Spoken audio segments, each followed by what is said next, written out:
ഈ കർക്കിടക മാസത്തിൽ പ്രത്യേകമായ ഒരു കറിക്കൂട്ടം ഉണ്ടാക്കാം.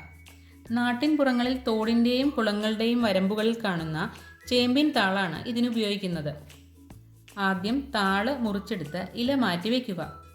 ഈ ഇല കൊണ്ട് നമുക്ക് ചേമ്പിലപ്പം ഉണ്ടാക്കാം. ഇനി താളിൻ്റെ സൈഡിലുള്ള സ്കിന്ന് കളയുക. പിന്നെ ചെറുതായിട്ട് അരിയുക. ഇത് കഴുകിയെടുക്കുമ്പോൾ ഒരു അരിപ്പയിലിട്ട് തന്നെ കഴുകിയെടുക്കുക. ഇതിൻ്റെ വെള്ളം തൊട്ടാൽ ചെറുതായിട്ട് ചൊറിയാൻ സാധ്യതയുണ്ട്. ഇനി ഈ ചെറുതായിട്ട് അരിഞ്ഞതെല്ലാം ഒരു കുക്കറിലേക്ക് മാറ്റാം.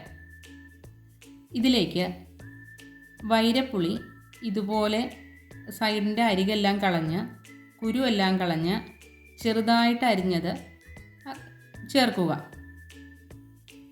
വൈരപ്പുളി ഇല്ലെങ്കിൽ നമുക്ക് കുടംപുളി ആണെങ്കിലും ചേർക്കാം.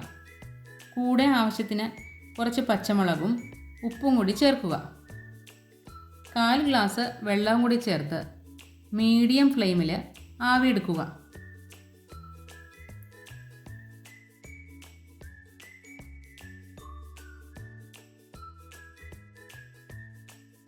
കുക്കറിൻ്റെ ആവിയെല്ലാം പോയതിന് ശേഷം കുക്കർ തുറന്ന് ഇതിലേക്ക് തേങ്ങാപ്പീര ചേർത്ത് ഒന്നുകൂടി തിളപ്പിച്ചെടുക്കുക.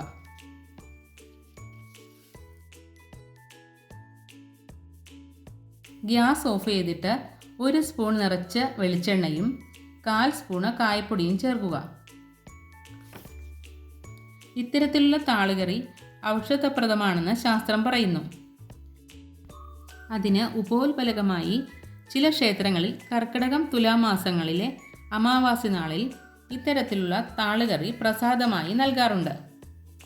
വളരെ സ്വാദിഷ്ടമായ ഈ താളുകറി ഉണ്ടാക്കി നോക്കൂ.